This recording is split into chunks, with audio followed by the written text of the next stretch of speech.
ਮਹਿਦੀ ਸਾਹਿਬ, ਸਭ ਤੋਂ ਪਹਿਲਾਂ ਤੁਹਾਡੇ ਤੋਂ ਸ਼ੁਰੂ ਕਰਦੇ ਹਾਂ। ਤੁਸੀਂ ਮੁਸਲਸਲ ਜਿਹੜਾ ਹੈ ਜਦੋਂ ਦੀ ਜੰਗ ਸ਼ੁਰੂ ਹੋਈ ਹੈ ਹਰ ਚੀਜ਼ ਤੇ ਨਜ਼ਰ ਰੱਖੀ ਹੋਈ ਹੈ, ਬਹੁਤ ਦਫਾ ਸਾਡੇ ਪ੍ਰੋਗਰਾਮ 'ਚ ਤਸ਼ਰੀਫ ਲੈ ਕੇ ਆਏ ਹੋ ਔਰ ਸਾਡੇ ਵੇਖਣ ਵਾਲਿਆਂ ਨੂੰ ਇਨਫੋਰਮੇਸ਼ਨ ਦਿੱਤੀ ਹੈ। ਇਹ ਦੱਸੋ ਕਿ ਜਿਹੜਾ ਤਸਰ ਪਾਇਆ ਜਾ ਰਿਹਾ ਹੈ ਕਿ ਸਭ ਅੱਛਾ ਹੋਣ ਜਾ ਰਿਹਾ ਹੈ, ਇਹ ਕਿਸ ਹੱਦ ਤੱਕ ਠੀਕ ਹੈ?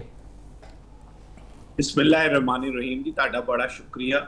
ਗੱਲ ਅਸਲ 'ਚ ਇਹ ਹੈਗੀ ਕਿ ਟਰੰਪ ਕੀ ਕਹਿ ਰਿਹਾ ਕੀ ਨਹੀਂ ਕਹਿ ਰਿਹਾ ਇਹਦਾ ਜ਼ਿਆਦਾ ਮਾਨੀ ਨਹੀਂ ਹੈਗੀ, ਕਿਉਂਕਿ ਟਰੰਪ ਤੇ ਪਿਛਲੇ 4-5 ਹਫ਼ਤਿਆਂ 'ਚ ਬਹੁਤ ਸਾਰੀ ਗੱਲਾਂ ਕਹੀ। ਉਹਨੇ ਤੇ ਕਿਹਾ ਕਿ 2 ਦਿਨ ਬਾਅਦ ਡੀਲ ਹੋ ਜਾਏਗੀ, ਫਿਰ ਉਹਨੇ ਕਿਹਾ ਮੈਂ ਘੰਟੇ ਬਾਅਦ ਹਮਲਾ ਕਰਨ ਲੱਗਾਂਗਾ। ਤੇ ਟਰੰਪ ਦੇ ਕਹਿਣ ਦੀ ਗੱਲ ਕਿ ਉਹ ਕੀ ਕਹਿ ਰਿਹਾ ਕੀ ਨਹੀਂ ਕਹਿ ਰਿਹਾ ਇਹ ਅਹਿਮ ਗੱਲ ਨਹੀਂ ਹੈਗੀ, ਦੇਖਣ ਵਾਲੀ ਗੱਲ ਹੈਗੀ ਕਿ ईरान ਕੀ ਕਹਿ ਰਿਹਾ। ਔਰ ईरान ਜਿਹੜਾ ਹੈਗਾ ਉਹ ਜਿਹੜੇ ਉਹਨੇ ਮੁਤਾਲਬਾਤ ਰੱਖੇ ਸੀ ਉਸ ਮੁਤਾਲਬਾਤ ਤੋਂ ਪਿੱਛੇ ਹਟ ਗਿਆ ਹੈ ਕਿ ਨਹੀਂ ਹਟਿਆ। ਮੇਰੀ ਮਾਲੂਮਾਤ ਦੇ ਮੁਤਾਬਿਕ ਜਿਹੜਾ ਸਭ ਤੋਂ ਵੱਡਾ ਉਹਦਾ ਮੁਤਾਲਬਾ ਹੈਗਾ, ਜਿਹੜਾ ਉਹਦਾ 5+1 ਦੇ ਨਾਲ ਉਹਨਾਂ ਦਾ ਮੁਆਹਦਾ ਹੋਇਆ ਸੀ, ਉਸ ਮੁਆਹਦੇ ਤੋਂ ਪਿੱਛੇ ਹਟਣ ਨੂੰ ਤਿਆਰ ਨਹੀਂ ਹੈਗਾ ਇਨਰਿਚਮੈਂਟ ਦੇ ਮਾਮਲੇ 'ਚ। ਔਰ ਇਹੀ ਉਹ ਗੱਲ ਹੈ ਕਿ ਜਿਹਦੀ ਵਜ੍ਹਾ ਤੋਂ ਜਿਹੜੀ ਹੈਗੀ ਗੱਲ ਫਸੀ ਹੋਈ ਹੈ। ਪਾਕਿਸਤਾਨ ਨੇ ਟਰਾਈ ਕਰਦਾ ਪਿਆ ਆਪਣੇ ਦੋਸਤਾਂ ਨਾਲ ਮਿਲ ਕੇ कि वक्ती तौर पर ईरान किसी इस गल पे आ जाए कि कोई म्याद तक वो इनरिचमेंट बंद कर दे टोटली, ते ओदे बाद दे फिर हालात के मुताबिक। लेकिन ओदे वास्ते भी अमरीका 20 साल की गल करता है। ते चीज़ां जिहड़ियां होंदियां ने, देखो ये जिहड़े सिफारती मामलात होंदे ने, मुआहदे होंदे ने, ਇਹ ਇੱਕ ਦਿਨਾਂ 'ਚ नहीं होंदे। मैं पहले भी ਤੁਹਾਡੇ प्रोग्राम 'ਚ ਤੇ और बहुत सारे प्रोग्रामां 'ਚ गल कही ने, एक तसलसल होंदा है, चीज़ां चल रही होंदियां ने। दोनों पार्टियां एक दूजे को कमजोर करने की भी कोशिश करदियां ने, डराने की भी कोशिश करदियां ने, नाल-नाल मुज़ाकरात भी होंदे रहंदे ने। तुसीं देखिया कि तालिबान ते अमरीका दा जिहड़ा दोहा पैक्ट होया सी, ਉਹਦੇ 'ਚ ਦੇਖਿਆ 2 ਸਾਲ ਲੱਗ ਗਏ ਸੀ ਉਹਨੂੰ ਪੈਕਟ ਨੂੰ ਹੁੰਦੇ। ਅੱਛੀ ਗੱਲ ਹੈਗੀ ਕਿ ਅੱਜ ਵਾਲੇ ਦਿਨ ਤੱਕ ਜਿਹੜਾ ਹੈਗਾ ਉਹ ਸੀਜ਼ ਫਾਇਰ ਕਾਇਮ ਨੇ, ਦੋਨੋਂ ਪਾਰਟੀਆਂ ਲੜਨ ਤੋਂ ਬਚ ਰਹੀਆਂ ਨੇ। ਇਹ ਅੱਛੀ ਗੱਲ ਕਿ ਜਿਹੜਾ ਇਫ ਐਂਡ ਬਰਡਸ ਦਾ ਖੇਡ ਹੈ ਇਹ ਕਿੰਨੀ ਦੇਰ ਹੋਰ ਜਾਰੀ ਰਹੇਗਾ, ਕਿਉਂਕਿ ਦੁਨੀਆ ਦੀ ਮੈਸ਼ਤ ਜਿਹੜੀ ਉਹ ਤਬਾਹ ਹੋਈ ਪਈ ਹੈ ਸਾਰੇ ਖੇਲ ਦੇ ਨਾਲ। ਦੇਖੋ ਜੀ, ਅਸਲ 'ਚ ਗੱਲ ਹੈਗੀ ਕਿ ਇਸ ਮੈਸ਼ਤ ਦੀ ਤਬਾਹੀ ਤੋਂ ਨਾ ਜੀ ਅਮਰੀਕਾ ਦਾ ਅੱਜ ਵਾਲੇ ਦਿਨ ਤੱਕ ਉਸ ਤਰ੍ਹਾਂ ਨੁਕਸਾਨ ਨਹੀਂ ਹੋ ਰਿਹਾ ਜਿਸ ਤਰ੍ਹਾਂ ਨੁਕਸਾਨ ਹੋਣ ਦੇ ਬਾਅਦ ਉਹ ਪਿੱਛੇ ਹਟਣਾ। ਉਹਦੀ ਵਜ੍ਹਾ ਤੋਂ ਉਹ ਇਸ ਸਾਰੀ ਮੈਸ਼ਤ ਨੂੰ ਵੀ ਆਪਣੇ ਵਾਸਤੇ ਬਿਹਤਰ ਸਮਝ ਰਿਹਾ। ਦੇਖੋ, ਜਿਸ ਦਿਨ ਤੋਂ ਇਹ ਜੰਗ ਲੱਗੀ ਹੈ ਅਮਰੀਕਾ ਦਾ ਤੇਲ ਜ਼ਿਆਦਾ ਵਿਕਣਾ ਸ਼ੁਰੂ ਹੋ ਗਿਆ ਹੈ। ਪਹਿਲੇ ਉਹਦੀ ਉਹ ਕਮ ਵਿਕਦਾ ਸੀ। ਅਮਰੀਕਾ ਦੀ ਜਿਹੜੇ ਬਾਕੀ ਮਾਮਲਾਤ ਨੇ ਉਹ ਤੁਸੀਂ ਦੇਖੋ, ਚਾਈਨਾ ਦੇ ਦੌਰੇ 'ਚ ਉਹ ਅਮਰੀਕਾ ਦਾ ਸਦਰ ਜਿਹੜਾ ਹੈਗਾ ਬਹੁਤ ਸਾਰੀ ਇਸ ਤਰ੍ਹਾਂ ਦੀ ਗੱਲਾਂ ਲੈ ਕੇ ਆ ਗਿਆ ਹੈ ਕਿ ਇਹਦਾ ਮਤਲਬ ਹੈਗਾ ਕਿ ਚਾਈਨਾ ਨੇ ਆਪਣੀ ਮਾਰਕੀਟ ਕਿਸੇ ਹੱਦ ਤੱਕ ਅਮਰੀਕਾ ਵਾਸਤੇ ਖੋਲ ਦਿੱਤੀ ਹੈ। ਹੁਣ ਜਿਹੜਾ ਚਾਈਨੀਜ਼ ਪੈਸਾ ਹੈਗਾ ਉਹ ਅਮਰੀਕਾ ਦੀ ਤਰਫ ਵੀ ਟ੍ਰਾਂਸਫਰ ਹੋਏਗਾ। ਇਹ ਨਹੀਂ ਹੋਏਗਾ ਕਿ ਅਮਰੀਕਾ ਦਾ ਪੈਸਾ ਚਾਈਨਾ ਦੀ ਤਰਫ ਆ ਰਿਹਾ। ਤੇ ਗੱਲ ਅਸਲ 'ਚ ਹੈਗੀ ਕਿ ਸਾਡੇ ਜੈਸੇ ਮੁਲਕਾਂ 'ਚ ਜਿਨ੍ਹਾਂ ਨੇ तेल के जखीरे नहीं किए हुए सी और तेल का मामला जिहड़े सी ओह रोज के मुताबिक हल करते सी, डे टू डे चलता सी, उन्हां दे ओह मुल्कां दी ते मईशत ते बहुत बड़ा असर पिया, खास तौर ते जिन्हां दी मईशतां पहले गिरिया हुई सन।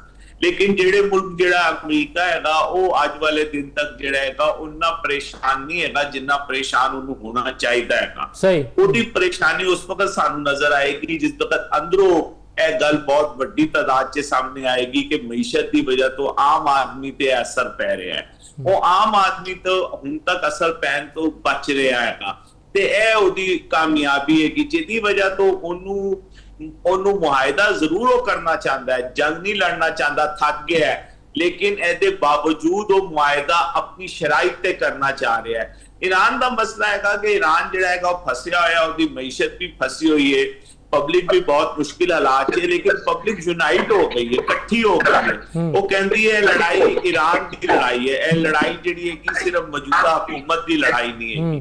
हुण देखो ना जिहड़ी नवी खबर आ रही ने जिन्हां उन्होंने अपने सरकारी टेलीविजन तो तस्वीरां दिखाईयां ने, वो ते हुण इह करदे पए ने कि मस्जिदां दे अंदर उन्हां दी क्लासां हो रही ने। बिल्कुल मैं वीडियोस और सोशल मीडिया ते वीडियोस बड़ी वायरल ने कि और AK-47 रॉकेट लॉन्चर ओदी ट्रेनिंग दे रहे ने और बड़ा बड़े भरे हाल ने जिहदे ट्रेनिंग दी जा रही है। पट्टी साहब, तुसी ईरान अमरीका मामलात अज जिथे खलोते हुए ने तो तुसी किस नज़र नाल वेख रहे हो कि मामला जिहड़ा है आने वाले चंद हफ्तियां तय हो जाएगा या हजे बहुत सारे जिहड़े हैं ने विच हजे नशेबो फराज हैं? बहुत शुक्रिया जी। बिल्कुल दोनों अगर से फरीक कहते हैं कि मामला तय हो, लेकिन दोनों अपनी अपनी शरायत से चाह रहे हैं। ਸਾਨੂੰ ਉਮੀਦ ਰੱਖਣੀ ਚਾਹੀਦੀ ਹੈ ਕਿ ਇਹ ਮਾਮਲਾਤ ਬਿਹਤਰੀ ਵੱਲ ਜਾਣਗੇ, ਐਗਰੀਮੈਂਟ ਹੋਵੇਗਾ ਔਰ ਪਾਕਿਸਤਾਨ ਜਿੰਨੀਆਂ ਕੋਸ਼ਿਸ਼ਾਂ ਕਰ ਰਿਹਾ ਭਾਰਤੀ ਸਤਹ ਤੇ ਉਹ ਕੋਸ਼ਿਸ਼ਾਂ ਜ਼ਰੂਰ ਬਰਾਬਰ ਸਾਬਤ ਹੋਣਗੀਆਂ, ਫਾਇਦੇਮੰਦ ਸਾਬਤ ਹੋਣਗੀਆਂ।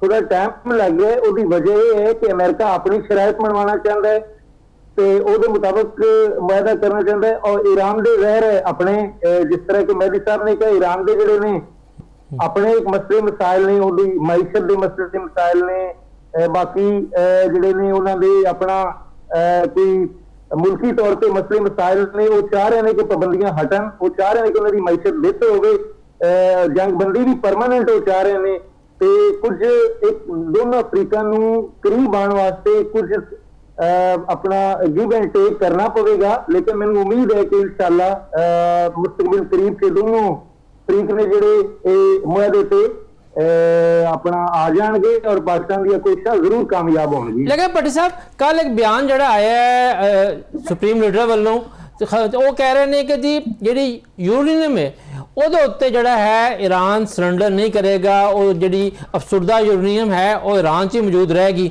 ਹੁਣ ਇਹੀ ਉਹ ਨੁਕਤਾ ਹੈ ਜਿਹੜਾ ਕਿ ਰੁਕਾਵਟ ਬਣਿਆ ਹੋਇਆ ਮੁਆਹਦੇ ਦੇ ਵਿੱਚ ਕਿ ਅਮਰੀਕਾ ਕਹਿ ਰਿਹਾ ਹੈ ਕਿ ਜਿਹੜੀ ਯੂਰੇਨੀਅਮ ਹੈ ਉਹ ਸਾਡੇ ਹਵਾਲੇ ਕਰੋ ਜਾਂ ਕਿਸੇ ਤੀਸਰੇ ਮੁਲਕ ਦੇ ਹਵਾਲੇ ਕਰੋ, ਔਰ ਈਰਾਨ ਜਿਹੜਾ ਹੈ ਉਹ ਇਸ ਗੱਲ ਤੇ ਕਾਇਲ ਨਹੀਂ ਹੋ ਰਿਹਾ। ਅਗਰ ਇਹ ਬੁਨਿਆਦੀ ਰੁਕਾਵਟ ਜਿਹੜੀ ਹੈ ਇਹ ਦੂਰ ਨਹੀਂ ਹੁੰਦੀ ਤਾਂ ਮੁਆਹਦਾ ਕਿਸ ਤਰ੍ਹਾਂ ਹੋਏਗਾ? ਬਿਲਕੁਲ ਬਿਲਕੁਲ, ਇਹ ਇੱਕ ਉਹਨਾਂ ਸ਼ਰਾਇਤ ਤੋਂ ਇੱਕ ਸ਼ਰਾਇਤ ਹੈ ਜਿਹਦੀ ਵਜ੍ਹਾ ਤੋਂ ਮੁਆਹਦਾ ਇੰਨੀ ਜਲਦੀ ਹੋ ਨਹੀਂ ਰਿਹਾ ਔਰ ਉਹਦੇ ਤੇ ਬਾਰ-ਬਾਰ ਡਿਸਕਸ਼ਨ ਹੋ ਰਹੀ ਹੈ। ਦੋਨਾਂ ਤਰਫੋਂ ਸ਼ਰਾਇਤ ਆ ਰਹੀਆਂ ਨੇ, ਪਾਕਿਸਤਾਨ ਤੇ ਬਾਰ-ਬਾਰ ਜਾ ਰਹੇ ਤੇ ਜ਼ਹਿਰ ਈਰਾਨ ਨੂੰ ਇਹ ਪਤਾ ਹੈ ਕਿ ਅਗਰ ਅਸੀਂ ਜਿਹੜੀ ਯੂਰੇਨੀਅਮ ਹੈ ਇਹਦੇ ਅਮਰੀਕਾ ਦੇ ਹਵਾਲੇ ਤੋਂ ਬਿਲਕੁਲ ਵੀ ਨਹੀਂ ਕਰਨਾ ਚਾਹੁੰਦੇ। ਹਾਂ, ਜਿਹੜੇ ਜਿਨ ਪਾਕਿਸਤਾਨ ਤੇ ਇਤਮਾਦ ਹੈ ਜਾਂ ਚੀਨ ਤੇ ਇਤਮਾਦ ਹੈ ਜਾਂ ਰੂਸ ਤੇ ਇਤਮਾਦ ਹੈ, ਇਹਨਾਂ ਨੂੰ ਜ਼ਹਿਰ ਹੈ ਉਹ ਆਪਣਾ ਕੌਨਫੀਡੈਂਸ ਲੈ ਕੇ ਔਰ ਇਹਨਾਂ ਕੋਲੋਂ ਕੁਝ ਉਹ ਲੈਣਾ ਚਾਹ ਰਹੇ ਨੇ ਕਿ ਹਾਂ ਅਗਰ ਇਸ ਤਰ੍ਹਾਂ ਅਸੀਂ ਤੁਹਾਡੇ ਹਵਾਲੇ ਕਰਨੇ ਹੈ ਤੇ ਕੱਲ ਨੂੰ ਕਿਸ ਤਰ੍ਹਾਂ ਸਾਨੂੰ ਇਹ ਆਪਣਾ ਸ਼ੋਰਟੀ ਹੋਵੇਗੀ ਕਿ ਕੱਲ ਨੂੰ ਦੂਜਾ ਜਿਹੜਾ ਅਫਰੀਕਾ ਹੈ ਉਹ ਆਪਣੀਆਂ ਸ਼ਰਤਾਂ ਪੂਰੀਆਂ ਕਰੇਗਾ ਔਰ ਕੱਲ ਨੂੰ ਅਗਰ ਹਾਲਾਤ ਬਿਹਤਰ ਹੋ ਜਾਂਦੇ ਨੇ ਅਸੀਂ ਇਹਦੀ ਅਪੂਰਗੀ ਵਾਲੇ ਮਜ਼ੀਦ ਅੱਗੇ ਸਟੈਪ ਲੈਣੇ ਹੈ ਤੇ ਸਾਨੂੰ ਮਜ਼ੀਦ ਮੁਸ਼ਕਲਾਤ ਪੇਸ਼ ਨਹੀਂ ਆਉਣਗੀਆਂ। ਲੇਕਿਨ ਮੇਰਾ ਖਿਆਲ ਹੈ ਕਿ ਇਹ ਵੀ ਜਿਹੜੇ ਮਾਮਲਾ ਹੈ ਆਹਿਸਤਾ ਆਹਿਸਤਾ ਜਿਹੜਾ ਪਾਕਿਸਤਾਨ ਦੀਆਂ ਕੋਸ਼ਿਸ਼ਾਂ ਦੇ ਨਾਲ, ਇੰਟਰਨੈਸ਼ਨਲ ਕਮਿਊਨਿਟੀ ਦੀ ਕੋਸ਼ਿਸ਼ਾਂ ਦੇ ਨਾਲ, ਤੁਰਕੀ ਦੀ ਕੋਸ਼ਿਸ਼ਾਂ ਦੇ ਨਾਲ, ਕਤਰ ਦੀ ਕੋਸ਼ਿਸ਼ਾਂ ਦੇ ਨਾਲ, ਸਾਊਦੀ ਅਰਬ ਦੀ ਕੋਸ਼ਿਸ਼ਾਂ ਦੇ ਨਾਲ ਉਮੀਦ ਹੈ ਕਿ ਇਹ ਮਾਮਲਾ ਵੀ ਹੱਲ ਆਹਿਸਤਾ ਆਹਿਸਤਾ ਹੋ ਜਾਵੇਗਾ। ਸਹੀ। ਅੱਛਾ ਮਹਿਦੀ ਸਾਹਿਬ, ਅੱਜ ਕੱਲ ਜਿਹੜਾ ਹੈ ਇੱਕ ਇਸ਼ੂ ਬੜਾ ਹਾਈਲਾਈਟ ਹੋਇਆ ਹੈ ਜਿਹੜਾ ਕਿ ਈਰਾਨ ਤੋਂ ਹੀ ਮੁਨਸਲਕ ਹੈ ਕਿ ਇਸਰਾਈਲੀ ਮੀਡੀਆ ਨੇ ਬਿਆਨ ਦਿੱਤਾ ਕਿ ਜੀ ਨੇਤਨਯਾਹੂ ਨੇ ਦੌਰਾ ਕੀਤਾ ਹੈ ਮੁਤਹਿਦਾ ਅਰਬ ਅਮਾਰਾਤ ਦਾ। इस बयान तो फौरी बाद तरदीद आ गई यूएई गवर्नमेंट दी, लेकिन क्या ये वाकई दौरा होया है? क्योंकि कई दफ़ा होंदा है कि दौरा हो जाता है लेकिन दोनों मालिक जिहड़े होंदे ने अपनी अपनी जिहड़े मफादात ने और जो उन्होंने चीज़ां ने उहदे मुताबिक बयान दिंदे ने, क्योंकि इसराइल एडा पागल तो नहीं ना कि बगैर दौरा किए बयान जारी कर देवे। देखो असल च गल है कि आसिफ रिजवान साहब ये बहुत सारी चीज़ां जिहड़ियां होंदियां ने उन्हां नूं इस हवाले नाल फ्लोट किया जाता है कि उहदा रिएक्शन भी देखना होता है, उहदी सूरत हाल देखनी होंदी है की है। लेकिन देखो यह गल नहीं है कि सिर्फ गल है भी है कि नाल कि ओमान जिहड़ा हैगा उहदे नाल ते इजराइल दे कोई सिफारती ताल्लुकात नहीं, लेकिन जिस वक्त सुल्तान काबूस का इंतकाल होया ते नेतनयाहू जिहड़ा सी वो बाकायदा उहदे गुस्से वास्ते उन्हां दे मस्कत आया और मस्कत आके नवे बादशाह नूं आके उन्हें ते मतलब हैगा कि जिहड़े तुहाडे मिडल ईस्ट कंट्रीज ने इन्हां दा सामने दा सिलसिला कुछ और है, पिछों कुछ और है। ए कोई गल असी पक्की नहीं कर सकते कि नेतनयाहू आया सी कि नहीं आया सी। ए भी हो सकता है सारा जिहड़ा हैगा सिर्फ जानकर फैलाया गया है कि जरा देखिए कहदा की रिस्पॉन्स आता है अरब दुनिया तो और अरब दुनिया के बाद इस्लामी दुनिया तो। और यह भी हो सकता है कि यह गल बिल्कुल ही झूठी होए, लेकिन ताड़ी गल च बड़ी वजन हैगा कि अगर सरकारी सतह ते तलाबीब है कह रहा है कि साडे वजीर आजम ने यह किया है दौरा ते की उन्होंने यह कैद दी ते झूठ बोलने की जरूरत है। लेकिन दूसरी तरफ सानू यह भी देखना पड़ेगा कि अबू धाबी जिहड़ा है वो कह रहा नहीं इस तरह का दौरा नहीं होया। ते मेरा जाती जा ख्याल है कि यह दौरा होया होएगा, लेकिन इहनू देखा गया है कि इहदे च कितनी स्ट्रीम हैगी, कितनी भाप निकल सकती है।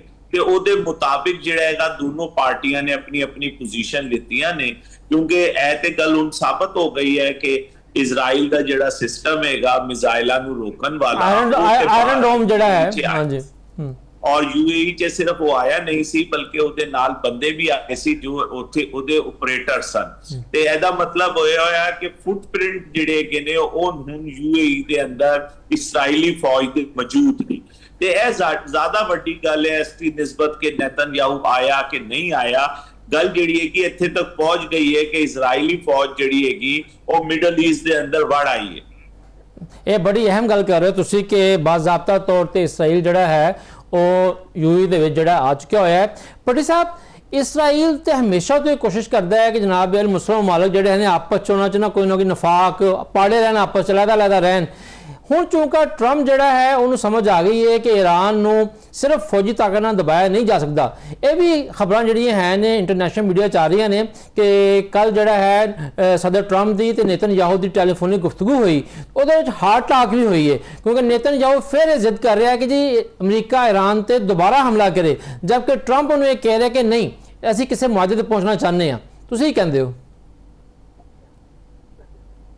बिल्कुल बिल्कुल, मोदी साहब ने बिल्कुल गल ठीक की है कि इसराइल की बड़ी कोशिश है कि मुसलमान ममालिक नूं भी इस जंग से शामिल किया जाए और इन्हों ईरान के खिलाफ खास तौर पर जो गल्फ कंट्रीज ने, अरब कंट्रीज ने, वो मुसलमान मुल्क ने जोड़े ईरान के नाल आपस से गुठम गुठा हो जाए, बड़ी उन्होंने कोशिश है। लेकिन मैं दाद देना चाह रहा समझबूझ की लीडरशिप है सऊदी अरब की या अरब कंट्रीज दी या ਜਿਹੜੇ ਨਾ ਬਾਕੀ ਦੇ ਮੁਲਕ ਨੇ, ਉਹਨਾਂ ਬੜਾ ਸਬਰ ਔਰ ਤਹਮੁਲ ਦਾ ਮੁਜ਼ਾਹਰਾ ਕੀਤਾ ਹੈ ਔਰ ਬੜੀ ਦਾਨਿਸ਼ਮੰਦੀ ਦਾ ਮੁਜ਼ਾਹਰਾ ਕਰਦੇ ਹੋਏ ਇਹ ਇਸ ਜੰਗ